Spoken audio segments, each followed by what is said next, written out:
আসসালামু আলাইকুম ওয়া রাহমাতুল্লাহি ওয়া বারাকাতুহু। ইন্নাল হামদালিল্লাহ নাহমাদুহু ওয়া নুসাল্লি আলা রাসূলিল কারীম, আম্মা বা'দ। আল্লাহ পাকের নিকট লাখ কোটি শুকরিয়া যে মহান আল্লাহ তাআলা আমাদেরকে পবিত্র শুক্রবার জুমা নামাজ আদায় করার জন্য মসজিদে আসার মতো তৌফিক দান করেছেন।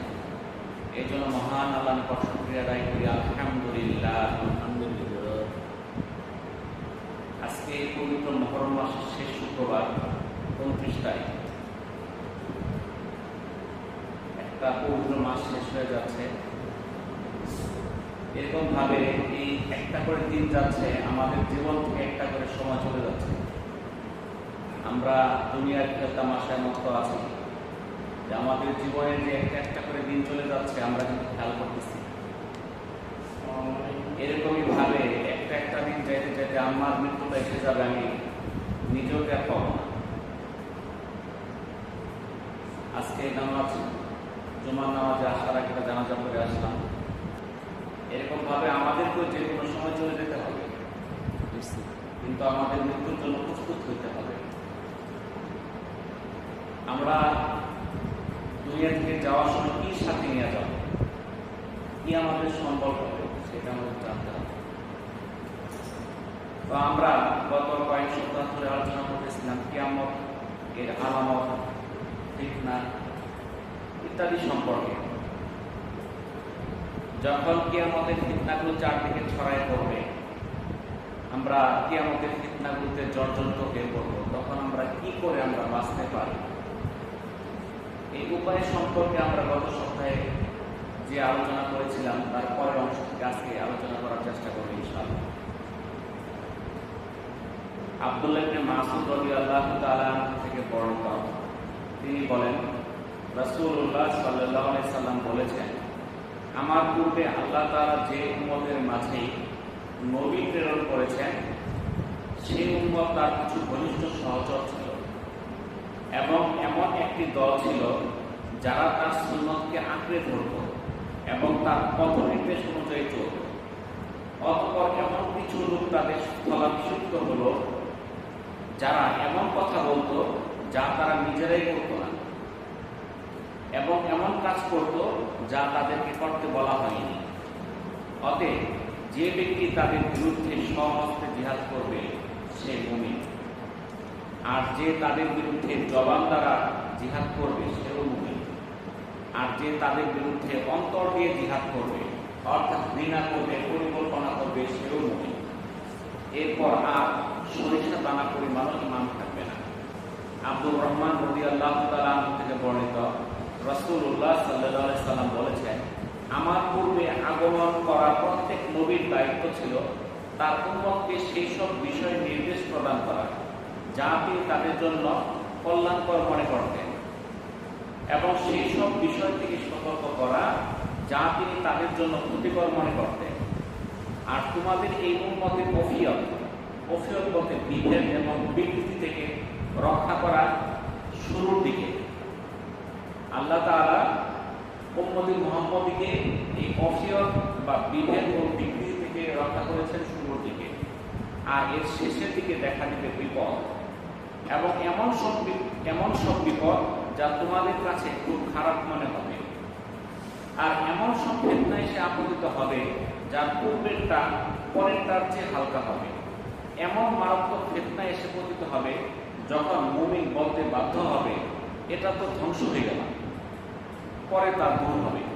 অতঃপর এমন মারাত্মক ফিতনা এসে পতিত হবে যখন মুমিন বলতে বাধ্য হবে, এই তো ধ্বংস হলাম, এই তো ধ্বংস হলাম।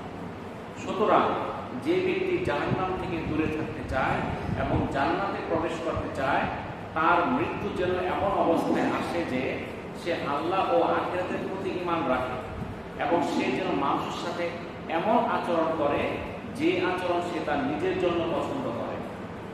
আর যে ব্যক্তি এমন ইমাম এবং নেতার হাত দিয়ে অন্তরে ইচ্ছা সহকারে বায়াত গ্রহণ করে, সে যেন সাধ্য অনুসারে তার আনুগত্য করে যায়। রাবী বলেন, তখন আমি তার আরো কাছাকাছি হলাম এবং বললাম, আমি আপনাকে আল্লাহর কসম দিয়ে বলছি, সত্যি আপনি কি রাসূলুল্লাহ সাল্লাল্লাহু আলাইহি সাল্লামের নিকট এই হাদিসটি শুনেছেন? তখন তিনি তার দুই কান এবং অন্তঃকরণের দিকে 2 হাত দিয়ে ইশারা করলেন। আমার 2 কান তা শুনেছে এবং আমার অন্তঃকরণ তা সংরক্ষণ করেছে। তখন আমি তাকে লক্ষ্য করে বললাম, ওই যে আপনার চাচাতো ভাই মুয়াবিয়া, তিনি আমাদেরকে আদেশ দেন যে আমরা আমাদের পরস্পরের সম্পদ অন্যায়ভাবে গ্রাস করি এবং নিজেদের মধ্যে পরস্পর হানাহানি করি। অথচ আল্লাহ তাআলা বলেছেন সূরা নিসার 29 নম্বর আয়াতে, হে মুমিনগণ, ব্যবসার মাধ্যমে পারস্পরিক সন্তুষ্টির ভিত্তিতে তোমরা একে অপরের সম্পদ অন্যায়ভাবে গ্রাস করো না এবং তোমরা পরস্পরকে হত্যা করো না। নিশ্চয়ই আল্লাহ তোমাদের প্রতি অত্যন্ত দয়াবান। রাবী বলেন, তখন তিনি কিছুক্ষণের জন্য চুপ থাকলেন, অতঃপর বললেন, আল্লাহর আনুগত্যের ব্যাপারে তুমি তার আনুগত্য করো এবং আল্লাহর অবাধ্যতার বিষয়গুলোতে তার অবাধ্যতা করো। সহিহ মুসলিমের 4883 নম্বর হাদিস।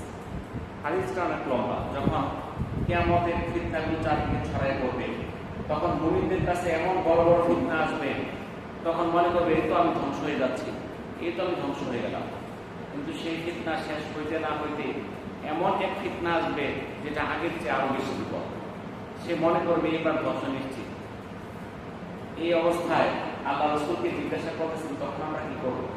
তখন বলল যে তুমি কি করো, তোমার ইমাম বা নেতার বায়াত গ্রহণ করো, তার কথা তুমি শুনো, তাকে মেনে চলো। কিন্তু তখন উনি বললেন যে যিনি তখন শাসক ছিলেন মুয়াবিয়া, উনি কি করতেছিল, অন্যায় আদেশ দিতেছিল, তার যে অধীনস্থ যারা তাদেরকে অন্যায় আদেশ দিতেছিল। তখন বললো যদি অন্যায় আদেশ দেয় তখন আমরা কি করব?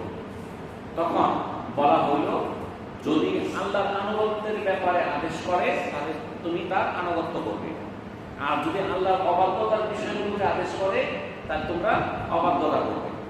অর্থাৎ তোমার নেতা যদি তোমাকে ভালো কাজ করতে বলে তুমি করবা, তাকে মানবা, সমস্যা নেই।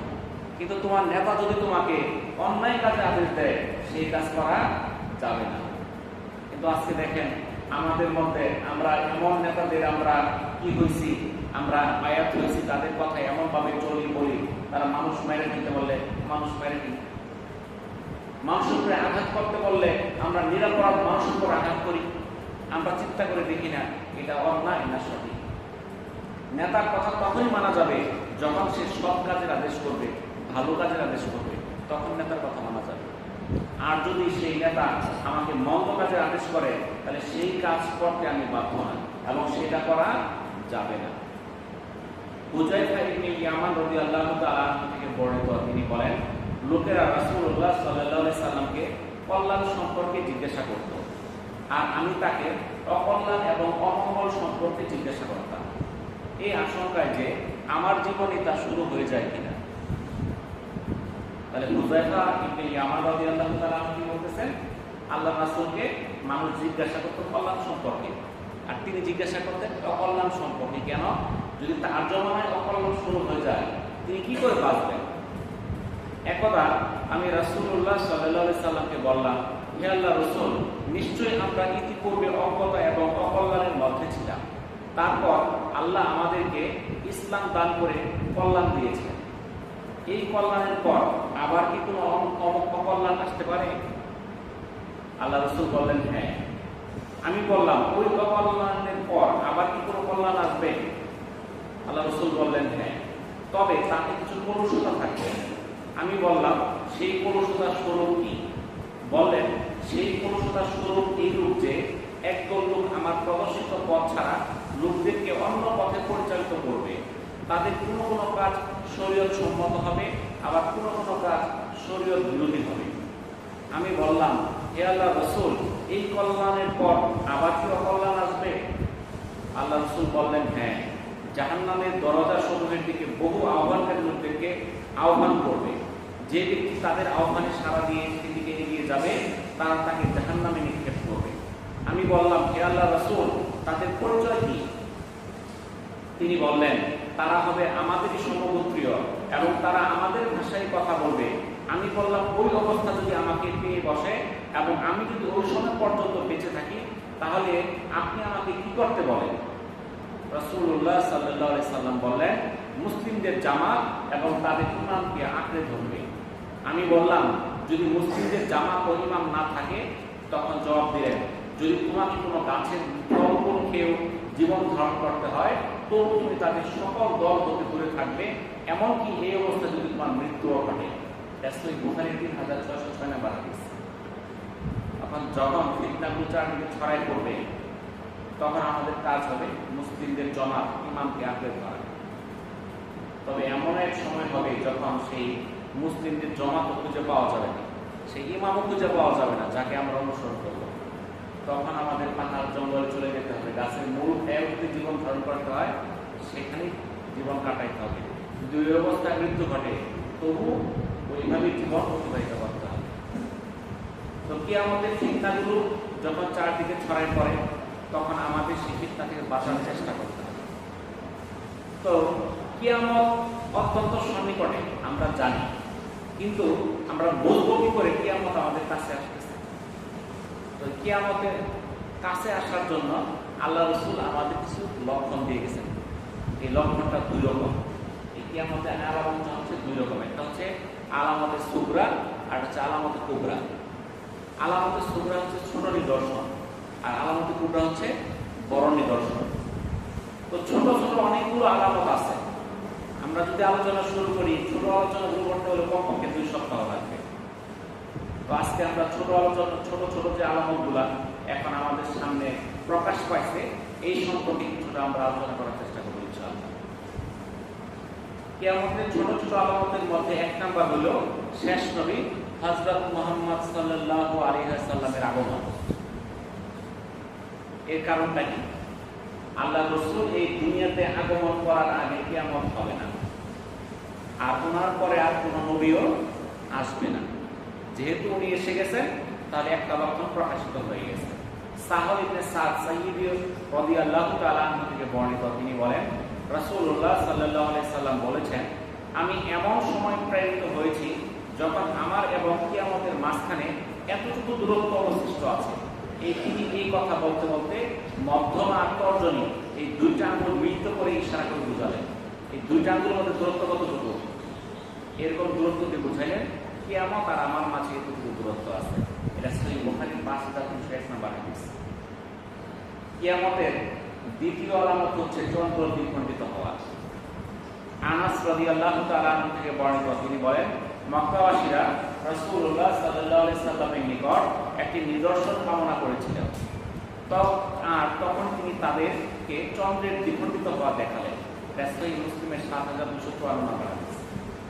আল্লাহ রাসূল কাফেরদেরকে কি দেখাইছিলেন? চন্দ্র নিজের আঙ্গুল দ্বারা দ্বিখণ্ডিত করে দেখাইছিলেন, এবং চাঁদের যে সকল মানুষ গিয়েছিল তারা এই চন্দ্রের দ্বিখণ্ডিত হওয়া তারা প্রমাণ করেছেন।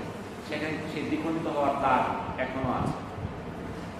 সূরা কামারের 1 নম্বর আয়াতে আল্লাহ তাআলা বলেন ইকতারাবাতিস সাআতু ওয়াল শাক্কাল কামার, অর্থাৎ কিয়ামত একেবারে আসন্ন, চন্দ্র তো বিদীর্ণ হয়েছে। তাহলে কোরআনে আল্লাহ তাআলা বলে দিলেন কিয়ামত অত্যন্ত সন্নিকটে, কেন? চন্দ্র তো দ্বিখণ্ডিত হয়েছে। 3 নাম্বার হচ্ছে রাসূলুল্লাহ সাল্লাল্লাহু আলাইহি সাল্লামের মৃত্যু। আওফ ইবনে মালিক রাদিয়াল্লাহু তাআলা আনহু থেকে বর্ণিত, তিনি বলেন আমি তাবুক যুদ্ধে নবী করিম সাল্লাল্লাহু আলাইহি সাল্লামের নিকট আসলাম। তখন তিনি যে চামড়ার তাঁবুর মধ্যে অবস্থান করছিলেন। অতঃপর তিনি বললেন, তোমরা কিয়ামতের পূর্বে 6টি বিষয় গণনা করে রাখো। এই 6টি বিষয় সম্পন্ন হওয়ার আগে কিয়ামত হবে না। এই 1 নাম্বার আমার মৃত্যু, অর্থাৎ আল্লাহ রাসূল সাল্লাল্লাহু আলাইহি সাল্লামের মৃত্যু। কারণ আল্লাহ রাসূলের জীবন দশায় কিয়ামত হবে না, আল্লাহ রাসূলের ইন্তেকালের পর কিয়ামত হবে। তো আল্লাহ রাসূল ইন্তেকাল করেছেন। 2 নাম্বার বায়তুল মাকদিস বিজয়, বায়তুল মুকাদ্দাস যেখানে যুদ্ধ চলতেছে, হাজার হাজার মানুষকে এই ইহুদিরা হত্যা করতেছে, সেই বায়তুল মাকদিসের বিজয় হবে। 3 নাম্বার এমন মৃত্যু যা তোমাদেরকে ছাগলের মহামারীর মতো গ্রাস করবে। মাঝে মাঝে এমন মহামারী শুরু হয়ে যায়, একদিক থেকে মানুষ শুরু করে। কিছুদিন আগে শুরু হতো করোনা ভাইরাস, কোনো কোনো দেশে লক্ষ লক্ষ লোক মারা গেছে। আমাদের দেশে আল্লাহ হেফাজত করছে, কিন্তু অনেক দেশে এত মানুষ মারা গেছে যে দাফন করার জায়গা পর্যন্ত ছিল। 4 নাম্বার মালের প্রাধান্য। এমন সময় আসবে যখন কোনো ব্যক্তিকে 100 দিনার দান করলেও সে অসন্তুষ্টই থাকবে। আজ থেকে 20 বছর 25 বছর আগে আমরা যদি কারো 100 টাকা বকশিশ দিতেন, সে কি পরিমাণ খুশি হতো। আর এখন 100 টাকাতে চা খাবার দিচ্ছে, খুব একটা খুশি হয় না। 5 নাম্বার, এমন ফিতনা যা আরবের প্রতিটি ঘরে প্রবেশ করবে। ফিতনা তো অনারব না, আরবদের ঘরে ঘরে ঢুকে গেছে। 6 নাম্বার, তারপর শান্তির অঙ্গীকার যা তোমাদের এবং ভূমিদের মধ্যে সম্পন্ন হবে। তারপর তারা বিদ্রোহ করবে, এমনকি তারা তোমাদের উপর আক্রমণ পরিচালনা করবে 80টি ঝান্ডার মাধ্যমে, আর প্রত্যেক ঝান্ডার অধীনে থাকবে 12,000 সৈন্য। সহিহ বুখারী 3176 নম্বর হাদিস। অর্থাৎ এই 6টা আলামত শুরু হওয়ার আগে কিয়ামত হবে না। এর পরবর্তী লক্ষণটা হচ্ছে ধন সম্পদ বৃদ্ধি পাওয়া। আবু হুরায়রা রাদিয়াল্লাহু তাআলা আনহু থেকে বর্ণিত, তিনি বলেন রাসূলুল্লাহ সাল্লাল্লাহু আলাইহি সাল্লাম বলেছেন, কিয়ামত আসবে না যতক্ষণ না তোমাদের ধন সম্পদ বেড়ে যায়। এমন ভাবে বেড়ে যাবে যে সম্পদই সম্পদকারীর মাথা ব্যথার কারণ হয়ে দাঁড়াবে। সে সদকা গ্রহণকারীকে খুঁজতে থাকবে, এমনকি যাকে সে সদকা দিতে চাইবে সে বলবে এতে আমার কোনো প্রয়োজন নেই। এটা সহিহ বুখারীর 1412 নম্বর হাদিস। অর্থাৎ এমন এক সময় আসবে সম্পদ এই পরিমাণ বৃদ্ধি পাবে, তখন সম্পদই তার বিপদের কারণ হবে, এটাই তার মাথা ব্যথার কারণ হবে। সে মানুষকে দান করতে চাইবে, দানকারী লোক খুঁজে পাবে না, নেওয়ার লোক পাবে না, এতই সম্পদ পাবে। আবু মুসা আশআরী রাদিয়াল্লাহু তাআলা আনহু থেকে বর্ণিত, তিনি বলেন রাসূলুল্লাহ সাল্লাল্লাহু আলাইহি সাল্লাম বলেছেন, কিয়ামতের পূর্ববর্তী সময়ে গভীর রাতের আঁধারের ন্যায় ফিতনা দেখা দিবে। এটা সুনানে আবু দাউদের 4261 নম্বর হাদিস। চারদিকে শুধু ফিতনা ফিতনা, যেদিকে যাবেন সেদিকে ফিতনা, ফিতনা থেকে বেঁচে থাকা তখন কঠিন হয়ে যাবে। এর পরবর্তী হলো নবুয়তের মিথ্যা দাবিদার প্রকাশ করা। আবু হুরায়রা রাদিয়াল্লাহু তাআলা আনহু থেকে বর্ণিত, তিনি বলেন রাসূলুল্লাহ সাল্লাল্লাহু আলাইহি সাল্লাম বলেছেন, যে পর্যন্ত দুটি দলের মধ্যে যুদ্ধ সংঘটিত না হবে সেই পর্যন্ত কিয়ামত সংঘটিত হবে না। তাদের মধ্যে ঘোরতর যুদ্ধ বাঁধবে, প্রচন্ড যুদ্ধ, যুদ্ধ চলতেই থাকবে। উভয় দলের দাবি থাকবে এক এবং অভিন্ন। তারা ততক্ষণ পর্যন্ত কিয়ামত কায়েম হবে না যতক্ষণ না মৃত্যুর দাজ্জাল বের হয়। তার ততক্ষণ পর্যন্ত কিয়ামত হবে না যতক্ষণ না মৃত্যুর দাজ্জালের আবির্ভাব ঘটে। তারা প্রায় 70 জন, তাদের প্রত্যেকটি দাবি হলো সে আল্লাহর রাসূল। সহিহ বুখারী 3609 নম্বর হাদিস। তাহলে কিয়ামতের একটা আলামত হলো মিথ্যা নবী দাবি করবে, মিথ্যা রাসূল দাবি করবে, সে বলবে যে আমি আল্লাহর রাসূল। কিন্তু আল্লাহর রাসূল আমাদেরকে স্পষ্ট বলে দিয়েছেন, আল্লাহর রাসূল হযরত মুহাম্মদ সাল্লাল্লাহু আলাইহি সাল্লামের পর আর কোন নবী রাসূল দুনিয়াতে আসবে না। অর্থাৎ নবুয়তের খাতা সিলমোহর করে দেওয়া হয়েছে, আর কেউ নবী হিসেবে আসবে না। কিন্তু মিথ্যা নবীর দাবি অনেকেই করছে, সামনেও করবে। আমানতের খেয়ানত বৃদ্ধি পাওয়া, এইটা একটা কিয়ামতের আলামত।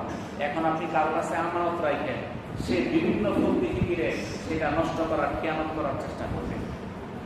আবু হুরায়রা রাদিয়াল্লাহু তাআলা আনহু থেকে বর্ণিত, তিনি বলেন রাসূলুল্লাহ সাল্লাল্লাহু আলাইহি সাল্লাম বলেছেন, যখন তুমি আমানতের খেয়ানত হতে দেখবে তখন তুমি কিয়ামতের অপেক্ষা করো। বর্ণনাকারী বলেন, হে আল্লাহর রাসূল, এটা আবার কি? তিনি বললেন, যখন কোনো বিষয়ের দায়িত্ব অযোগ্য ব্যক্তিকে দেওয়া হবে তখন কিয়ামতের অপেক্ষা করো।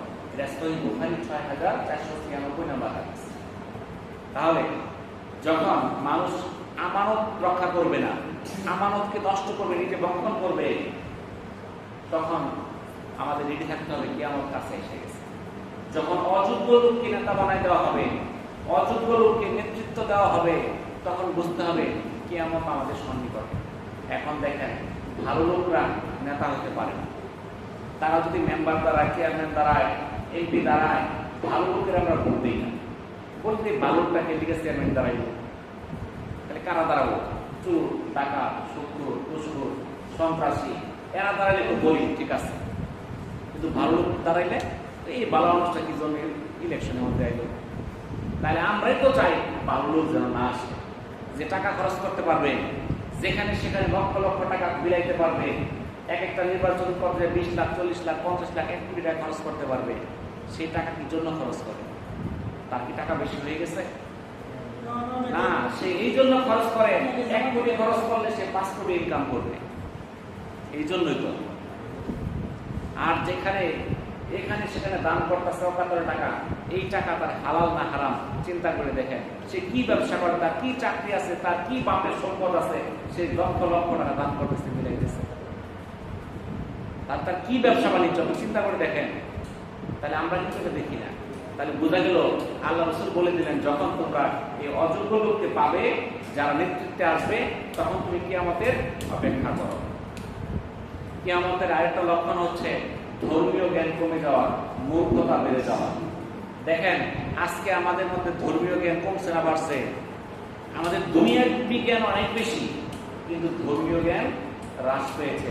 আপনি একটা বিয়ে পাস ছেলেকে যদি সঠিকভাবে বলেন সূরা ফাতিহা বলো, অনেকেই পারবে না। নামাজের মধ্যে কয়টা ফরজ আছে, আরকাম আহকাম কয়টা ফরজ সে বলতে পারে না। গোসলের কয়টা ফরজ বলতে পারে না। ওযুর কয়টা ফরজ বলতে পারে না। মূর্খতা সরাই যাবে, এটা হলো কিয়ামতের আলামত। জিয়াদ বিন লবিদ রাদিয়াল্লাহু তাআলা থেকে বর্ণিত, তিনি বলেন, এক সময় রাসূলুল্লাহ সাল্লাল্লাহু আলাইহি সাল্লাম কোন একটা বিষয়ে আলোচনার পর বলেছেন তা সংগঠিত হবে এলেম উঠে যাওয়ার পর। আমি বললাম, হে আল্লাহর রাসূল সাল্লাল্লাহু আলাইহি সাল্লাম, এলেম কিভাবে উঠে যাবে? অথচ আমরা কোরআন শিক্ষা করছি, আমাদের সন্তানদেরকে কোরআন শিক্ষা দিতেছি, আর কিয়ামত পর্যন্ত আমাদের কোরআন শিক্ষা এভাবে ধারা চলতেই থাকবে। তখন রাসূলুল্লাহ সাল্লাল্লাহু আলাইহি সাল্লাম বললেন, হে জিয়াদ, আমি তো তোমাকে মদিনার অন্যতম বুদ্ধিমান মনে করতাম। এই ইহুদি এবং নাসারাও তো তাওরাত ও ইনজিল শিক্ষা করে, অথচ তাতে যা রয়েছে তার কোনো কিছুর উপর তারা আমল করে না। এটা ইবনে মাজাহ 4048 নম্বর হাদিস। তাহলে আল্লাহ রাসূল যখন বললেন কিয়ামত প্রকাশিত হবে কোন সময়, যখন মানুষের মধ্যে এলেম উঠে যাবে, এলেম চলে যাবে, এলেম থাকবে না, তখন এই জিয়াদ বিন লবিদ রাদিয়াল্লাহু তাআলা বলেন, এলেম কেন উঠে যাবে?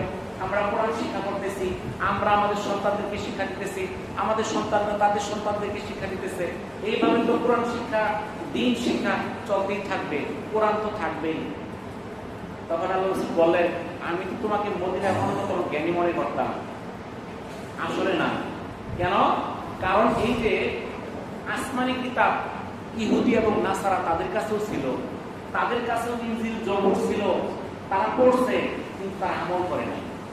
আমাদের কাছেও কোরআন আছে, আমরা কি আমল করতেছি? আপনি চিন্তা করে দেখেন, আমরা কোরআনের হুকুমগুলো কি মানতেছি কিনা? তাহলে আমরা মানতেছি না। কোরআন ঠিকই থাকবে, কিন্তু আমাদের কাছ থেকে এলেম চলে যাবে। আমরা কোরআন তেলাওয়াত করব না, তেলাওয়াত করলেও এর অর্থ বুঝবো না, সেই অনুযায়ী আমল করব না। এটাই হচ্ছে কিয়ামতের আলামত। কিয়ামতের আরেকটা আলামত হচ্ছে ব্যভিচার বৃদ্ধি পাওয়া। কাতাদা রাদিয়াল্লাহু তাআলা থেকে বর্ণিত, তিনি বলেন, আনাস রাদিয়াল্লাহু তাআলা আমাদেরকে সংবাদ দিয়েছেন, তিনি বলেছেন, আমি কি তোমাদেরকে এমন হাদিস শোনাবো না যেই হাদিস আমার পর আর কেউ তোমাদেরকে শোনাবে না। আমি রাসূলুল্লাহ সাল্লাল্লাহু আলাইহি সাল্লামকে বলতে শুনেছি যে তিনি বলেছেন, কিয়ামত ততক্ষণ পর্যন্ত কায়েম হবে না যতক্ষণ না কিয়ামতের একটি নিদর্শন হচ্ছে ব্যভিচার প্রকাশ পাওয়া। এটা সহিহ বুখারী 6808 নম্বর হাদিস। তাহলে কিয়ামতের একটা আলামত হচ্ছে ব্যভিচার প্রকাশ পাওয়া, চারদিকে ব্যভিচার অহরহ হাতের নাগালে এসে যাবে, একদম সহজ হয়ে যাবে। তখন বোঝা যাবে কিয়ামত অত্যন্ত সন্নিকটে। কিয়ামতের আরেকটা আলামত হচ্ছে সুদের বিস্তার লাভ করা। আব্দুল্লাহ ইবনে মাসউদ রাদিয়াল্লাহু তাআলা থেকে বর্ণিত, তিনি বলেন, রাসূলুল্লাহ সাল্লাল্লাহু আলাইহি সাল্লাম বলেছেন, কিয়ামতের পূর্ববর্তী সময়ে সমাজের সর্বস্তরে সুদ, ব্যভিচার, মদ্যপান বিস্তার লাভ করবে। এটা সিলসিলা সহিহা 3415 নম্বর হাদিস। তাই কিয়ামতের আগে চারদিকে সুদের বিস্তার ঘটবে। এখন সুদের বিস্তার ঘটছে কি ঘটছে না আপনারাই বলেন। আপনারা বলেন সুদের বিস্তার ঘটছে কিনা?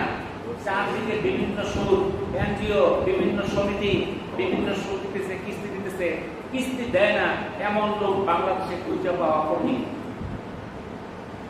সবাই কিস্তি আছে, একবারে কোটিপতি থেকে শুরু করে যে ফুটপাতের ব্যবসায়ী, আরো গরিব, মনে হয়তো ফকির যারা আছে, 11 বড় কিস্তি আছে। ধনী ঘরও আছে, গরিবও আছে, কারো বাকি নাই। কিস্তি থেকে বাঁচতে পারতেছে না, এর মানে সুদ চারদিকে ছড়াই গেছে। কিয়ামতের এর পরের আলামত হচ্ছে বাদ্যযন্ত্রের ব্যবহার বৃদ্ধি পাওয়া। সাহল ইবনে সাদ রাদিয়াল্লাহু তাআলা থেকে বর্ণিত, রাসূলুল্লাহ সাল্লাল্লাহু আলাইহি সাল্লাম বলেছেন, অচিরে শেষ যুগে ভূমিধস বজ্রপাত এবং বিকৃতি দেখা দিবে। রাসূলুল্লাহ সাল্লাল্লাহু আলাইহি সাল্লামকে জিজ্ঞাসা করা হলো, হে আল্লাহর রাসূল, তা কখন? তিনি বললেন, যখন বাদ্যযন্ত্র ও গায়ক গায়িকারা অধিক হারে প্রকাশ পাবে। এটা মুজাবুল কাবির তাবরানীর 5678 নম্বর হাদিস। তাহলে কখন এই ভূমিধস বাড়বে, ভূমি ধসে যাবে, বজ্রপাত? আপনারা দেখেন এখানে আছেন, বজ্রপাত এখন যেভাবে মানুষ মরে, আপনারা কখনো শুনছেন এইভাবে মানুষ মরতে? প্রতি বছর শত শত লোক বজ্রপাতে মারা যাইতেছে। আমরা শুনতেছি অমুক জায়গায়, এই আমাদের নকলা গতকালকে না পরশু দিন একজন ট্রাক্টর চালাইতেছিল, এই অবস্থায় বজ্রপাতে মারা গেছে। কিন্তু 10-20 বছর আগে আপনাদের বয়সে দেখছেন না এইভাবে বজ্রপাতে মানুষ মরতে?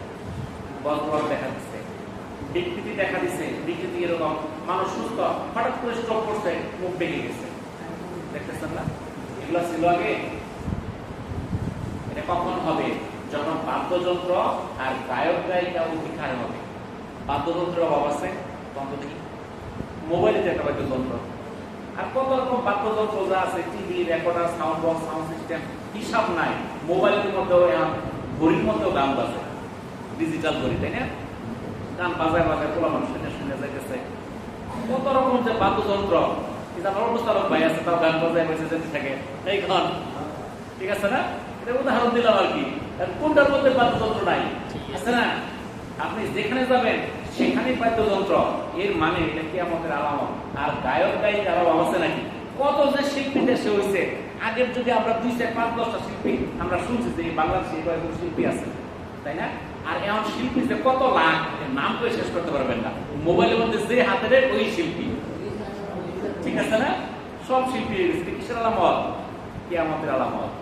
কিয়ামতের আরেকটা আলামত হচ্ছে মদ্যপানের বিস্তার লাভ করা। কাতাদা রাদিয়াল্লাহু তাআলা আনহু থেকে বর্ণিত, তিনি বলেন, আনাস রাদিয়াল্লাহু তাআলা আনহু আমাদেরকে সংবাদ দিয়েছেন, তিনি বলেছেন, আমি কি তোমাদেরকে এমন হাদিস শোনাবো না যেই হাদিস আমার পর আর কেউ তোমাদেরকে শোনাবে না? আমি রাসূলুল্লাহ সাল্লাল্লাহু আলাইহি ওয়াসাল্লামকে বলতে শুনেছি যে তিনি বলেছেন, কিয়ামত ততক্ষণ পর্যন্ত কায়েম হবে না যতক্ষণ না পর্যন্ত মদ পান করা হয়। সহিহ বুখারী 6007 নম্বর হাদিস। উবাদা ইবনে সামিত রাদিয়াল্লাহু তাআলা আনহু থেকে বর্ণিত, তিনি বলেন, রাসূলুল্লাহ সাল্লাল্লাহু আলাইহি সাল্লাম বলেছেন, আমার উম্মতের এমন কিছু লোক মদকে ভিন্ন নাম দিয়ে হালাল করে নেবে। এটা মুসনাদ আহমদের 22761 নম্বর হাদিস। অর্থাৎ কিয়ামতের আগে মানুষ মদকে হালাল করে নেবে, এমন পরিমাণ মদ খাবে, তখন মদের নাম আর মদ থাকবে না, তার বিভিন্ন সুন্দর সুন্দর নাম দিবে। তখন ইয়াবা হয়ে যাবে, ফেন্সিডিল হয়ে যাবে, কত নাম দিবে, নামের কোনো শেষ নাই। প্রত্যেকটার কাজ একটাই। আমরা খাই কি এনার্জি ড্রিঙ্ক, কত এনার্জি ড্রিঙ্কের মধ্যে অ্যালকোহল আছে আমরা জানি না। কিয়ামতের আরেকটা আলামত হচ্ছে মসজিদকে সুসজ্জিত করা এবং তা নিয়ে গর্ব করা। আনাস রাদিয়াল্লাহু তাআলা আনহু থেকে বর্ণিত, তিনি বলেন, রাসূলুল্লাহ সাল্লাল্লাহু আলাইহি সাল্লাম বলেছেন, কিয়ামত কায়েম হবে না ততক্ষণ পর্যন্ত যতক্ষণ মানুষ মসজিদ নিয়ে পরস্পর গর্ব করে। সুনানে আবু দাউদের 450 নম্বর হাদিস। কিয়ামতের লক্ষণ এটাও হবে, মানুষ গর্ব করবে, আমার মসজিদ দেখছো কত সুন্দর। সুন্দরটা কি? পুরোটা ভাঙা ছোড়া, আমারটা কত সুন্দর দেখতে, আমার মসজিদ কেমনে বানাইছি। আমি কিছুদিন আগে গেলাম এই দক্ষিণ দিকে চর এলাকায়, এক লোক আমাকে নিয়ে গেছে, সে একটা মসজিদ করছে দেখানোর জন্য কিছু একটা সাহায্য চাওয়ার জন্য। দেখলাম যে বড় মসজিদ, এই মসজিদের মানে 3 গুণ লম্বা। আমি বললাম যে এত বড় মসজিদ মুসল্লি পাবেন কই? ওই পাড়ার ডাকছে আরো 10 ফুট বেশি দিচ্ছে, মানে ওই পাড়ার যেটা মসজিদ আছে ওটা 10 ফুট মাইকটা বড় দিচ্ছে, মুসল্লি আধা কাতার হয়। সপ্তাহে অর্থে বড় করছি আমি, তখনটা করতেন বড়, আমার কাছে বড় কিনা এটা গর্ব করবো। যখন এই মসজিদ নিয়ে গর্ব করবে, বুঝবেন কিয়ামত অত্যন্ত সন্নিকটে। এবং মসজিদকে এমন ভাবে সাজাবে যেমন ইহুদি নাসারা তারা যেভাবে তার মন্দিরকে সাজায়। আব্দুল্লাহ ইবনে আব্বাস রাদিয়াল্লাহু তাআলা আনহু থেকে বর্ণিত, তিনি বলেন, অচিরে তোমরা মসজিদগুলোকে সুসজ্জিত করবে যেমনই ভাবে ইহুদি এবং খ্রিস্টানরা তাদের মন্দিরগুলোকে সুসজ্জিত করে। এটা সুনানে আবু দাউদের 448 নম্বর হাদিস। তাহলে মসজিদকে এত সুসজ্জিত করা যাবে না যেন মন্দিরের মতো হয়ে যায়। এটা অনেক জায়গায় এখন দেখবেন যে হইতেছে, এত বিশাল বিশাল মসজিদ দেখবার জন্য আমরাই দেখবার যাই, আপনারা যাই না আমরা 200 মসজিদ দেখার জন্য। কি বানাইছে এমন মসজিদ যেটা দেখার জন্য সারা দেশ থেকে লোক যাইতেছে, নারী পুরুষ পর্দার কোনো খেয়াল নাই। মেলা হয়ে গেছে, ওখানে একটা মেলা। শুক্রবার যদি যান দেখবেন যে বিভিন্ন খেলা টেলা ট্রেন এগুলো আইন না বিশাল মেলা বানায় ফেলছে, হাজার হাজার লোক, মেলার চেয়েও বেশি। আপনাদের যে 26শে মার্চে গণপতি মেলা হয়, এই মেলার তুলনায় ওটা 10 গুণ আরো বেশি। কি কন, ট্রাক বাস গাড়ি রাখার জায়গা থাকে না, তাহলে মেলা হয়ে গেছে, তাহলে এটা তো কিয়ামতের আলামত। শুধু 200 বুঝে একটা হয়েছে, এরকম সমানই হয়ে গেছে বিভিন্ন জায়গায়। কিয়ামতের আরেকটা আলামত হচ্ছে অট্টালিকা নির্মাণে প্রতিযোগিতা করা। আবু হুরায়রা রাদিয়াল্লাহু তাআলা আনহু থেকে বর্ণিত, তিনি বলেন কিয়ামতের একটি আলামত হচ্ছে যখন রাখালরা বড় বড় অট্টালিকা নির্মাণে জোর প্রতিযোগিতা করবে। এটা সহিহ মুসলিমের 106 নম্বর হাদিস। এখন দেখেন কার চেয়ে কে বড় বিল্ডিং করবে প্রতিযোগিতা। ওই করছে 5 তলা, আমি করবো 10 তলা, ওই 10 তলা করছে, আমি করবো 20 তলা। প্রতিযোগিতা শুরু হয়ে গেছে। এটা হলো কিয়ামতের আলামত। কিয়ামতের আরেকটা আলামত হচ্ছে দাসী কর্তৃক প্রভুকে জন্ম দেওয়া। দাসী তার প্রভুকে জন্ম দিবে। আবু হুরায়রা রাদিয়াল্লাহু তাআলা আনহু থেকে বর্ণিত, তিনি বলেন রাসূলুল্লাহ সাল্লাল্লাহু আলাইহি সাল্লাম বলেছেন, কিয়ামতের নিদর্শনের ব্যাপারে আমি তোমাকে এই সংবাদ দিচ্ছি যে যখন কোনো দাসী তার প্রভুকে জন্ম দিবে তখন কিয়ামত সংঘটিত হবে। এটা সহিহ বুখারীর 50 নম্বর হাদিস। এখন বলতে পারেন দাসী কিভাবে প্রভুকে জন্ম দিবে? এই হাদিসটা আল্লাহ রাসূল আজ থেকে 1500 বছর আগে এটা বলে গেছে। এটার ব্যাখ্যা সঠিকভাবে এই গত 1400 বছরে কেউ দিতে পারে নাই, কিন্তু এখন দেওয়া যাইতেছে। দাসী কিভাবে প্রভুকে জন্ম দেয়? এখন হচ্ছে, এটার নাম হলো সারোগেসি। এটা আপনারা জানেন না, আমাদের দেশে শুরু হয় নাই, কিন্তু আমাদের আশেপাশের দেশে শুরু হয়েছে, ইন্ডিয়াতেও শুরু হয়েছে। এটার নাম হলো, বাংলাতে হলো গর্ভকে ভাড়া করে।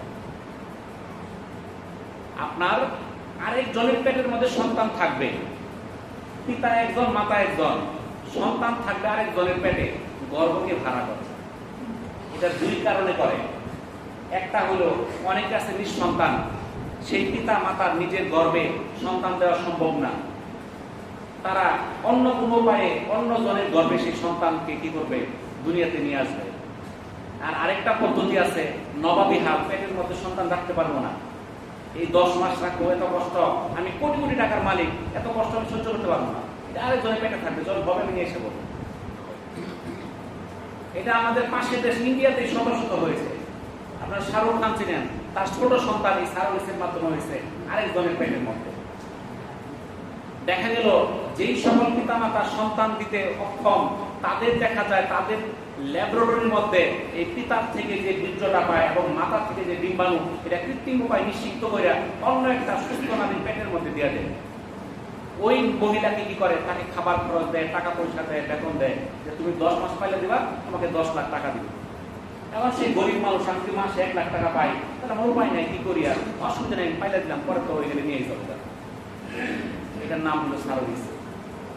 আবার আরেক ধনীর সন্তান আছে, ধনী মানুষ, তার কি সে পেটের মধ্যে রাখবে না, তার পেটের মধ্যে যখন সন্তানের বয়স 1 মাস হয়ে গেছে, সেটা কৃত্রিম উপায় বের করে আরেকটা মানুষের দিয়ে দিয়ে দিচ্ছে, সেখানে 9 মাস থাইকা তারপর গর্ভে বের হইল, তখন সে নিয়ে গেল। এগুলো বিভিন্ন উন্নত দেশে চলতেছে।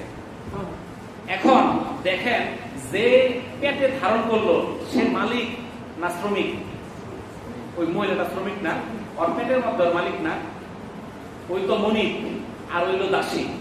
মনিককে সে পেটের মধ্যে রাখতেছে টাকার বিনিময়ে, যখন টাকা হবে সে তাকে দিয়ে দিবে, সে দাসীর পারিশ্রমিকটা পাওয়া যাবে। এটার নাম হলো সারোগেসি। এগুলো কিয়ামতের আলামত। আল্লাহ রাসূল 1500 বছর আগে বলে গেছেন। তখন থেকে বলতো আমরা, কিংবা তখনকার লোকেরা বলতো আল্লাহ রাসূল পাগল হয়ে গেছে, কিন্তু আল্লাহ রাসূল জানছে এগুলো সবই হবে। যখন হবে তখন মানুষ বুঝবে যে আল্লাহ রাসূলের কথা সত্য না মিথ্যা। আমরা আল্লাহ রাসূলের কথাগুলোকে ভুলে যেতেছি, আমরা সেগুলো শুনতে চাই না দেখে আমরা মসজিদে দেরি করে আসি, আগে ঢুকে পড়ি, তাহলে কি কথা বলে কি বিপদ হয়ে যায়, আমার ব্যবসা বন্ধ হয়ে যাবে, আমার চাকরি বন্ধ হয়ে যাবে, আমার ইনকাম বন্ধ হয়ে যাবে। এই জন্য আমরা হাদিস কোরআন শোনার জন্য চেষ্টা করি না, নাকি বলেন? তাহলে আমরা এই যে মসজিদে যারা আজকে আসছি তাদের তো এই আজকের নামাজটাই ফরজ না, আমাদের 5 ওয়াক্ত নামাজই ফরজ, নাকি কম? তাহলে আমরা বাকিগুলো আসি না কেন? যখন নামাজের সময় হয়, এখানে যখন নামাজ আদায় করি দেখি যে 1 কাতার হয় না, যেই পরিমাণ মুসল্লি হয় এর চেয়ে বেশি মুসল্লি থাকে ওই চার দোকানগুলোর মধ্যে। কি থাকে না কত? আপনি মনে রাখবেন, আমরা তো বললাম কিয়ামতের আলামতগুলো কি কি। আমি আজকে 15টা আলামত আলোচনা করছি। কিয়ামতের আলামত দুই ধরনের, ছোট আলামত আর বড় আলামত। ছোট আলামত কমপক্ষে 50টা আলামত আছে ছোট, যার মধ্যে 15টা আলোচনা করছি। একদিনে সব আলোচনা করা যাবে না, বাকি কয়েকটা ইনশাআল্লাহ আগামী সপ্তাহে আলোচনা করার চেষ্টা করব। তো এই 15টার মধ্যে যে আলোচনাগুলো শুনছি এটা আমরা মনে রাখতে হবে, সেটাতে দূরে থাকতে হবে। এই যে আমরা শুনলাম যে বাদ্যযন্ত্রের প্রচার প্রসার করবে, নায়ক নায়িকা গায়ক গায়িকার অভাব থাকবে না, যেখানে যাব সেখানেই বাঁচবে, সেগুলো থেকে আমাদের বিরত থাকতে হবে। এখন দেখেন, আমরা যারা টিভি দেখি, মোবাইল দেখি, সবাই তো আছে, সবাই দেখে কম বেশি। কেউ দেখে না এমন লোক খুঁজে পাওয়া খুব কঠিন, সবাই দেখে।